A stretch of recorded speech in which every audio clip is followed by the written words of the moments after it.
تو 8 دن کے اندر ہی جو ہے اس کا جو ہے وصال ہو گیا۔ تب یہاں پر حضرت کی عظمت اور بزرگی اور آپ کا مقام و مرتبہ جو ہے معلوم ہوتا ہے۔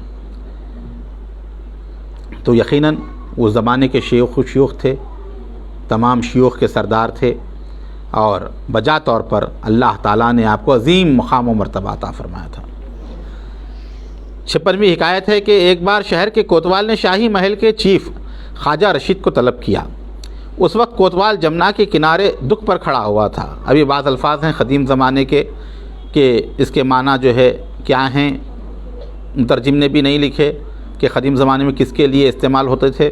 اب وہ دکھ پر جو ہے کھڑا تھا بول کر آیا ہوا ہے لفظ۔ رشید کو اس کے سامنے لایا گیا۔ ملک کوتوال نے اس سے غصہ کیا اور ایک کوڑا رسید کیا۔ رشید بہت محترم اور بزرگ آدمی تھے۔ اسی حالت میں نہایت شرمندہ اور غمگین ہو کر واپس آئے اور اس عہدے سے استعفیٰ دے دیا، اور یہ رشید شیخ کے خدمتگاروں میں تھے۔ یہ حضرت رشید رحمۃ اللہ علیہ جو تھے محبوب الہی کے خادموں میں سے تھے۔ کوتوال نے کیا کیا کہ آپ کو بلا کر جو ہے کوڑا مارا۔ کوڑا مارنے کے بعد جو ہے آپ نے اس کو استعفیٰ دے دیا، اور یہ واقعہ کسی سے بیان نہیں کیا۔ چند مہینے گزر گئے۔ چند مہینے گزرنے کے بعد جو ہے سلطان نے جو ہے اس کے اوپر عتاب نازل کیا کوتوال کے اوپر، اور حکم جاری کر دیا کہ اس کے تمام املاک اور تمام سامان جو ہے وہ ضبط کر لیا جائے، حکومت کے خزانے میں جمع کر دیا جائے، اور اس کو دریا میں ڈبو دیا جائے۔ چنانچہ چند مہینے کے بعد جو ہے وہ مارا گیا۔ چکی کا پاٹ باندھ کر اس کو دریا میں ڈال دیا گیا کوتوال کو۔ کوتوال کا جب انتقال ہو گیا تو اس کے بعد وہ حضرت رشید رحمۃ اللہ علیہ محبوب الہی کی خدمت میں حاضر ہوئے، تو آپ نے فرمایا کہ کہو رشید کیا حال ہے کوتوال کا۔ جیسے ہی سننا تھا حیران ہو گئے، کیونکہ انہوں نے ذکر نہیں کیا تھا محبوب الہی کے سامنے ان کے جو ساتھ سلوک کیا گیا۔ تو عرض کیا کہ حضور آپ پہ تو تمام چیزیں روشن ہے۔ کہا مجھے تو معلوم ہے، میں تمہاری زبان سے سننا چاہتا ہوں۔ تب تمام جو ہے حضرت خواجہ رشید رحمۃ اللہ علیہ نے وہ واقعہ سنائے اور بتایا کہ اس طرح اس نے مجھے مارا تھا۔ اسی مقام پر جو ہے بادشاہ کے حکم سے اس کو دریا کے اندر ڈال دیا گیا۔ تب محبوب الہی نے اپنا ہاتھ کمر پر رکھا، فرمایا رشید اس نے کوڑا تمہاری پیٹھ پر نہیں ہماری کمر پر مارا تھا، اور فرمایا جو کوئی ہمارے فرزندوں اور ساتھیوں سے محبت اور یگانگی کا تعلق رکھے گا وہ گویا ہم سے تعلق رکھے گا، یعنی جو ہمارے مریدوں سے اور ہمارے بیٹوں کے ساتھ ساتھیوں کے ساتھ محبت کا اظہار کرے گا وہ ہم سے تعلق رکھے گا، اور جو ان کی مخالفت کرے گا وہ ہماری مخالفت کرنے والا ہے۔ یعنی ان کو چاہنا، محبوب الہی کو چاہنا، اور ان کے ساتھیوں کی مخالفت کرنا، وہ محبوب الہی کی مخالفت کرنا۔ پھر اسی سلسلے میں اور ایک حکایت بیان فرمائی کہ خواجہ منہاج رحمۃ اللہ علیہ نے ایک مرتبہ شیخ کی خدمت میں عرض کیا کہ وہ یاران سلسلہ یعنی پیر بھائیوں کی دعوت کرنا چاہتے ہیں۔ خدمت شیخ بھی اپنے مریدین کے ساتھ کرم فرمائیں، تشریف لے کر آئیں۔ شیخ نے فرمایا سب اصحاب جائیں، یعنی جتنے مریدین تھے، جتنے بیٹھنے والے تھے محفل میں، ان سے کہا کہ وہ خواجہ منہاج کے پاس جائیں اور کھانا کھائیں اور اس کے بعد سماع سنیں، میں بھی حاضر ہو جاؤں گا۔ خواجہ منہاج کے فرمان کے مطابق اصحاب کو کھانا کھلایا گیا اور پھر سماع شروع کیا گیا۔ خواجہ منہاج حضرت شیخ کی تشریف آوری کے منتظر تھے کہ حضرت کب تشریف لاتے ہیں، اور جب محفل سماع گرم ہو گئی تو لوگوں نے دیکھا کہ محفل سماع کے درمیان جو ہے حضرت محبوب الہی تشریف فرما ہیں۔ وہ سمجھے کہ اچانک حضرت تشریف لا لیے ہیں محفل کے اندر، اور اس وقت سماع جو ہے روک دیا گیا۔ جیسے ہی سماع روک دیا گیا حضرت نظر نہیں آئے۔ پھر محفل سماع شروع ہوئی، پھر محفل گرم ہوئی، پھر دیکھتے ہیں کہ محبوب الہی جو ہے کھڑے ہوئے ہیں اور حضرت جو ہے محفل کے اندر موجود ہیں۔ خواجہ منہاج جب سماع روکتے وہ غائب ہو جاتے۔ ختم سماع جب ہوتا ہے تو خواجہ منہاج نے یہ واقعہ محبوب الہی کی خدمت میں عرض کیا۔ تب آپ نے فرمایا جس محفل میں بھی ہمارے ساتھی سماع سنیں وہاں ہمیں موجود جانیں۔ ابھی تصرف اولیاء اللہ کا کہ ایک ہی وقت میں کئی مقامات پر رہتے ہیں، ایسے کئی واقعات جو ہے نظر آتے ہیں۔ تو یہاں پر حضرت نے فرمایا کہ جہاں محفل سماع منعقد ہو جائے تو وہاں پر چاہیے کہ مجھے موجود سمجھو، جہاں میرے ساتھی ہوتے ہیں، جہاں میرے مریدین و معتقدین ہوتے ہیں وہاں میں موجود رہتا ہوں۔ روحانی طور پر حضرت کی توجہ جو ہے اس محفل کی طرف ہوتی ہے جہاں پر حضرت کے اہل سلسلہ ہوا کرتے ہیں۔ اس کے بعد اور ایک حکایت بیان کی گئی کہ ہندوستان میں کسی ایک علاقے میں اس میں شیخ کے مریدوں میں سے چند لوگ علاؤ الدین خلجی کے عہد میں اپنا روزگار کرتے تھے۔ ایک امیر آدمی وہاں آیا اور اس نے شریر آدمی سے ان کمانے والوں پر سختی کی، یہاں تک کہ اس کے ہاتھوں عاجز آ گئے۔ اب اس نے کیا ظلم کرنا شروع کر دیا، جس کو گورنر بنا کر بھیجا گیا تھا، امیر بنا کر بھیجا گیا تھا سلطان کی طرف سے اس علاقے کا، تو اس نے کیا کیا، لوگوں کے اوپر جو ہے زیادتی کی، اور یہاں تک کہ وہ لوگ جو ہے مجبور ہو گئے، آپس میں ایک شخص کو چنا اور چن کر کہا کہ جا کر محبوب الہی کی خدمت میں عرض کر دینا کہ ہمارے ساتھ ایسا معاملہ کیا جا رہا ہے، ایسا ہو رہا ہے۔ چنانچہ وہ شیخ کی خدمت میں آئے اور تمام واقعہ سنایا۔ محبوب الہی نے کچھ لکھ کر اس کو دیا تاکہ یہ اپنے ساتھ لے جائے، کہا کہ یہ لے جاؤ لکھا ہوا میرا، اور اس کو بتا دینا تاکہ وہ تم سے اچھا سلوک کرے، اچھا معاملہ کرے۔ شیخ کی طرف سے ملک کے نام سفارش لکھ کر اس کو دے دی گئی، وہ چلا گیا، وہاں جا کر وہ تحریر اپنے ساتھیوں کو دکھائی، اور دوسرے دن پورے جمع ہوئے۔ جمع ہونے کے بعد وہ جو گورنر تھا یا علاقے کا جو کوتوال وغیرہ تھا اس کے پاس گئے۔ اتفاق سے اس روز وہ دریائے گنگا کے کنارے چبوترا بندھوا رہا تھا، چبوترے کے پاس جو ہے تعمیر کروا رہا تھا، اور اسی پر کھڑا ہوا تھا۔ لوگ آئے اور آداب بجا لائے، سلام کیا اور تحریر اس کے حوالے کی۔ اس نے وہ تحریر پڑھی اور ان پر غصہ کرنے لگا اور اس کاغذ کو دریا میں پھینک دیا۔ محبوب الہی نے جو کاغذ دیا تھا اس کاغذ کو اس نے دریا میں پھینک دیا۔ یہ لوگ دم بخود واپس آئے اور شخص کو جو شیخ کا خط لایا تھا دوبارہ شیخ کی خدمت میں بھیجا، کہا کہ حضرت ایسا واقعہ ہو گیا ہے۔ شیخ کی خدمت میں بیان کر دی۔ شیخ نے تھوڑی دیر سوچا اور فرمایا سبحان اللہ، اگر کوئی خود کو پانی میں جھونک دے تو ہم کیا کریں؟ اگر وہ خود کو اپنے آپ کو پانی میں گرا لے تو اس کے ذمہ دار ہم تھوڑی ہی ہیں، وہ تو خود ذمہ دار ہے۔ کچھ عرصے کے بعد سلطان علاؤ الدین کا مزاج اس سے برگشتہ ہو گیا اور اس نے حکم دیا کہ اس کو باندھ کر دریا میں ڈال دیا جائے۔ ایسا ہی کیا گیا۔ اتفاق یہ کہ اسی چبوترے پر اسے لے کر آئے سپاہی دریا میں ڈالنے کے لیے، جس چبوترے پر کھڑے ہو کر اس نے محبوب الہی کے فرمان کو پانی میں ڈالا تھا۔ سپاہیوں نے کیا کیا کہ اس کو دریا میں وہیں پر ڈال کر غرق کر دیا۔ تو یہ اللہ والوں کی بے ادبی یا ان کے ساتھ جو ہے گستاخی کرنے کی جو ہے یہ سزا ہے، اللہ تعالیٰ کی طرف سے ہوتی ہے۔ اللہ تعالیٰ اپنے محبوبوں کی گستاخی کو برداشت نہیں کرتا اور دنیا میں بھی کچھ نہ کچھ جو ہے وہ سزا پا جاتے ہیں۔ خواجہ رشید نے کہا جب میں خانہ کعبہ کی زیارت سے واپس ہوا تو مجھ پر تشنگی بہت زیادہ ہوئی، ہر طرف پانی کو ڈھونڈتا لیکن پانی نہ ملا، یہاں تک کہ بے ہوشی کی کیفیت طاری ہو گئی میرے اوپر اور میں گر گیا۔ اور میں نے دیکھا اس وقت کہ نظام الدین اولیاء تشریف لائے اور آپ نے کہا اے رشید اٹھو، پانی تو یہ ہے۔ میں اٹھا اور جس جانب محبوب الہی نے اشارہ کیا تھا وہاں میں نے پانی کو دیکھا اور جا کر وہاں دیکھا کہ چشمہ بہہ رہا ہے۔ میں آگے بڑھا، پانی پیا اور وہاں سے اٹھا۔ لوگوں کی ایک جماعت سامنے آئی اور انہوں نے کیفیت پوچھی۔ میں نے کہا یہاں اس طرح پانی موجود ہے۔ انہوں نے کہا وہ جگہ ہمیں دکھاؤ کہاں ہیں۔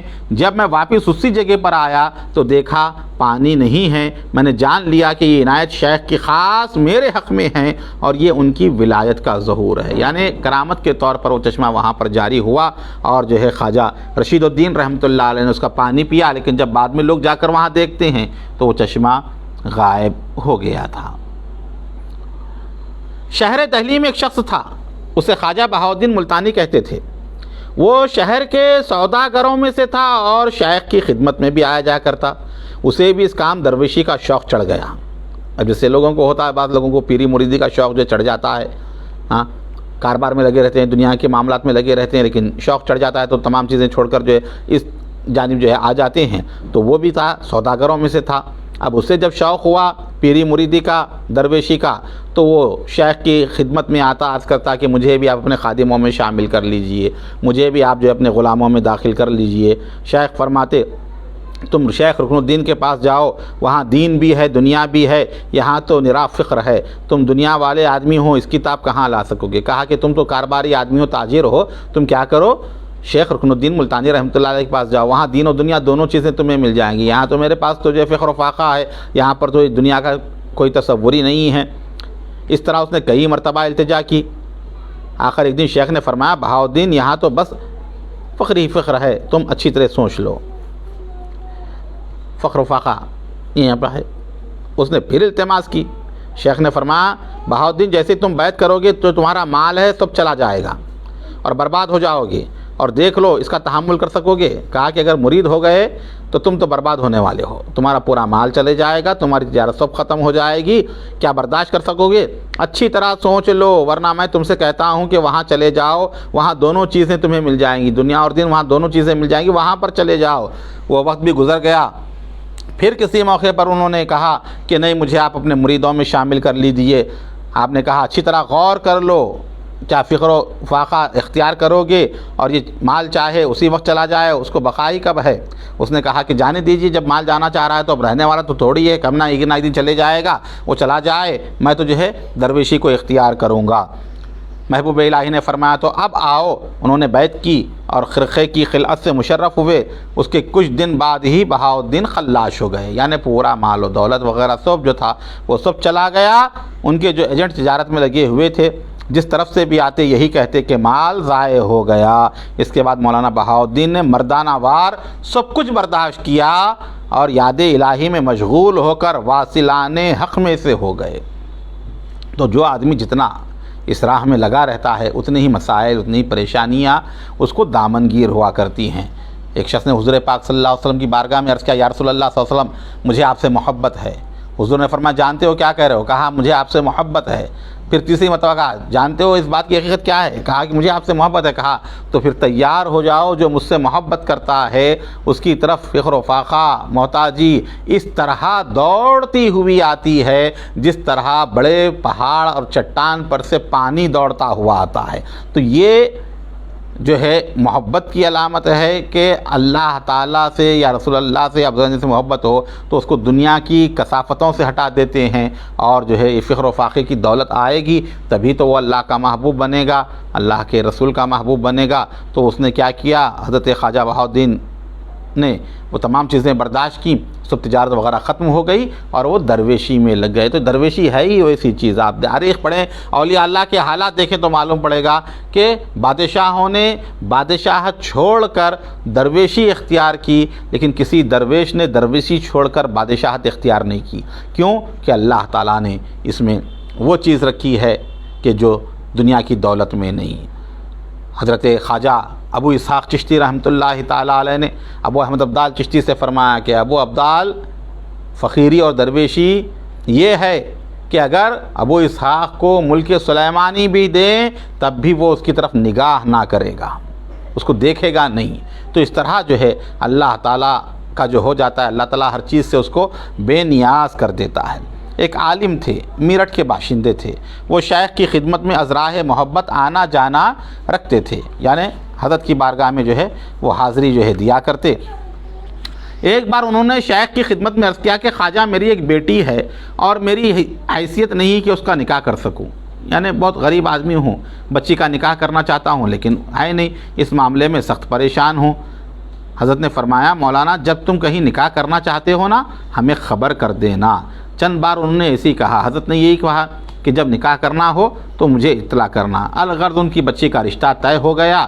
طے ہونے کے بعد شادی کی تاریخ وغیرہ مقرر کر دی گئی۔ پھر وہ نظام الدین اولیاء کی خدمت میں حاضر ہوئے اور کہا کہ حضرت جو ہے نکاح کی تاریخ مقرر ہو چکی ہے لیکن میرے پاس جو ہے کچھ ہے ہی نہیں۔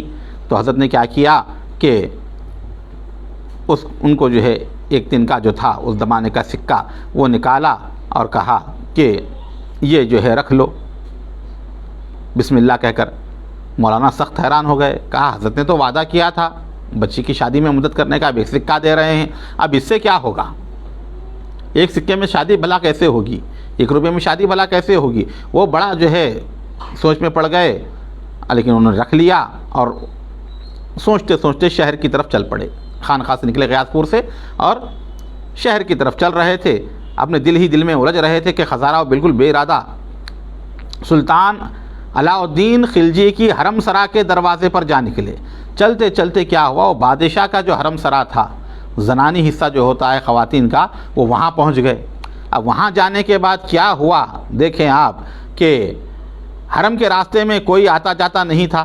اب مرد آدمیوں کو تو داخلہ تھا ہی نہیں وہاں پہ، جہاں پہ خواتین کا جو ہے رہنے کا مقام ہوتا ہے، وہ الگ تھلگ ایک جگہ تھی۔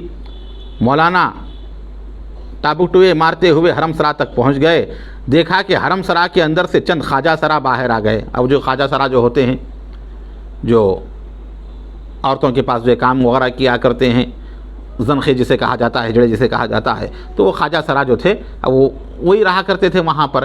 تو وہ لوگ کیا کیے، وہ آ کر دیکھے اور ان کو پکڑ لیا. پوچھا کہ تم کہاں سے آ گئے یہاں پر، تم کون ہو یہاں؟ مولانا بڑے پریشان ہو گئے، بولے اب تو بادشاہ کو اگر اطلاع ملے گی تو بہت بڑا معاملہ ہو جائے گا کہ زنانہ حصے میں کہاں سے آ گئے.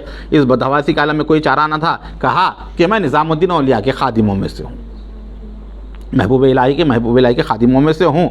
مولانا کو پکڑ کر اندر لے کے چلے گئے وہ خواجہ سرا جو تھے، اور لے جانے کے بعد کہا مولانا گھبراؤ نہیں، یہ اچھا ہی ہوا کہ تم یہاں آ گئے، بہت اچھے وقت پہ آ گئے ہو، گھبرائیے نہیں آپ، چلیے ہمارے ساتھ. اس وقت سلطان معیز الدین کیقباد کی بیٹی یعنی سلطان علاء الدین کی بیگم نے ایک بیٹے کو جنم دیا ہے. سلطان کی بیٹی کے یہاں جو ہے لڑکا پیدا ہوا ہے، لہٰذا اس نے یہ منت مانگی تھی کہ اگر مجھے بیٹا ہوگا تو میں زمین سے اسے اس وقت تک نہیں اٹھاؤں گی جب تک کہ کوئی نظام الدین اولیاء کے خادموں میں آ کر وہ نہ اٹھائے زمین سے. اب اس نے منت مانگی تھی، وہ بچہ زمین پہ تھا پیدا ہونے کے بعد. تو ان کو جو ہے پکڑ کر لے گئے خواجہ سرا. انہوں نے کہا کہ میں محبوب الہی کے خادموں میں سے ہوں. کہا کہ آپ ہی اٹھائیں اس بچے کو زمین پر سے. الغرض اس بچے کو مولانا کی گود میں ڈال دیا گیا، یعنی سب سے پہلے جو محبوب الہی کے مرید کی گود میں جو ہے ڈالنا تھا، ڈال دیا گیا. اور اس خوشی میں جو ہے 100 سونے کے یا چاندی کے سکے جو ہے ان کو نذر کیے گئے. تو وہاں سے حرم سرا سے جو ہے وہ جو ہے سکے جو ہے نذرانے کے طور پر جو ہے ملے کہ ان کی نظر کیے. مولانا کو پوری عزت و احترام کے ساتھ جو ہے رخصت کیا. جب باہر نکلے تو سمجھے کہ یہ سب کچھ حضرت محبوب الہی کی برکت سے ہوا. اپنے پچھلے خیالات سے توبہ کی، جو خیالات آ رہے تھے ان کو، اور شیخ کی خدمت میں آئے، یہ سارا قصہ بیان کیا. محبوب الہی نے فرمایا مولانا جاؤ خیر شادی کی تیاری کرو اور اسی طرح مناسب سمجھو اسے انجام دو. تو یہاں پر جو ہے اس طرح کے واقعہ جو ہے پیش آیا. حضرت کی توجہ سے جو ہے ان کا کام بھی ہو گیا اور بچی کی شادی بھی ہو گئی. اس طرح جو ہے حضرت نے ان کی امداد فرمائی. اور ایک شخص کا واقعہ انہوں نے لکھا ہے، مختلف روایتیں جو ہے یہاں پر ہیں. ایک مختصر سا واقعہ لکھتے ہیں کہ جو ہے ایک دن شیخ کے پاس آیا، یعنی محبوب الہی کے پاس، کہا کہ یہاں میری کچھ جاگیر ہے، میں اس سلسلے میں دیوان میں گیا تھا، جاگیر کا فرمان آستین سے کہیں گر گیا. جو کاغذات جو ہوتے ہیں زمین کی جاگیر کے جو ہے وہ کہیں گر گئے ہیں، مل نہیں رہے ہیں. لہذا وہ آ کر کہتا ہے گڑ گڑا کر کے حضرت جو ہے فاتحہ پڑھیں، دعا کریں تاکہ میرے وہ جاگیر کے کاغذات جو ہیں وہ مل جائیں. محبوب الہی نے فرمایا کہ اقبال ایک سلطانی لاؤ، سکہ جو تھا اس دور کا، ایک سکہ لاؤ. اقبال جو حضرت کے خادم تھے انہوں نے سکہ لا کر جو ہے پیش کیا. حضرت نے فرمایا یہ لے جاؤ، لے جا کر اس کی مٹھائی لے کر کھاؤ. یہ شخص حلوائی کی دکان پر آیا اور اسے سلطانی دے کر کہا کہ اس کی مٹھائی دو. حلوائی نے مٹھائی نکالی اور اسے کاغذ میں لپیٹا. یہ کاغذ وہی فرمان تھا جس کو وہ ڈھونڈ رہا تھا. اس شخص نے کاغذ لے لیا اور خوش ہو گیا، کہنے لگا میرا مقصود مجھے مل گیا. تو وہ جو اس کے کاغذات تھے، وہ کاغذ جو تھا جاگیر کا، وہی کاغذ جو ہے وہ حلوائی کی دکان پر تھا. اسی میں جو ہے ڈال دی. حلوائی نے جو ہے حلوہ وغیرہ ڈال کر دے دیا. اس نے جب کھایا دیکھا کہ وہی کاغذ ہے تو پھر وہ لے کر جو ہے چلا گیا. اسی طرح جو ہے اور دیگر حکایتیں چونکہ کافی بڑی ہیں، اس کا سلسلہ جو ہے جاری رہے گا انشاءاللہ تعالی. کل جو ہے 11ویں شب ہے ربیع الثانی کی. حضور پیران پیر غوث اعظم دستگیر رضی اللہ عنہ کی عرس شریف کے سلسلے میں محفل منقبت بھی ہوگی، اور یہ جو سلسلہ ہے اس طرح انشاءاللہ تعالی آگے جاری و ساری رہے گا. اللہ تعالی ہم تمام کو بزرگان دین کی سچی محبت، عقیدت، اتباع اور پیروی نصیب فرمائے. عظیم المرتبت خواجگان کے فیضان سے ہم سب کو مالا مال فرمائے. این دعا ازمن و از جملہ جہاں آمین. بعد الہی تابوت خورشید و ماہی چراغ چشتیاں را روشنائی.